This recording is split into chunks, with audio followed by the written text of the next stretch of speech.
Tonight, one of South Carolina's most famous coaches is under fire. Clemson football coach Dabo Swinney is taking heat across the country for comments that he made during a news conference yesterday. 7 News reporter Aaron Rodgers sat down with a Clemson professor who published an open letter to the coach that went viral today.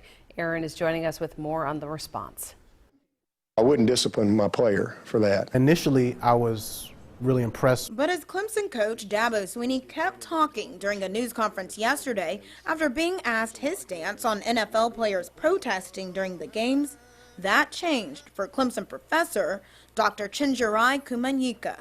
It was really when he started to talk about Dr. Martin Luther King and sort of use Dr. Martin Luther King's legacy to justify his position. I think the answer to our problems is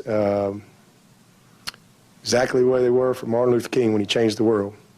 Love, peace, education. A quick scroll on Twitter and you'll see hundreds of comments, some agreeing with the coach and what he said, but many others saying it's part of the problem. The professor wrote an open letter to the coach pointing to Dr. King's letter from a Birmingham jail, which essentially calls out people 50 years ago for making similar comments like this one. Although his intention is good,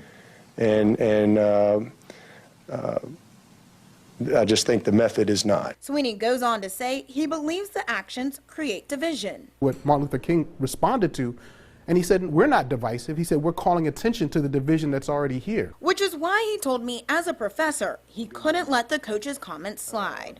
I believe if Dabo Swinney had been alive during Dr. King's time, based on what he said, he would have condemned Dr. King as inappropriate. We called, emailed, and even went by the athletic department for a comment, but haven't gotten a response yet. In Clemson, Aaron Rodgers, 7 News. Now, we are still waiting on a comment back from the coach and Clemson's athletic department.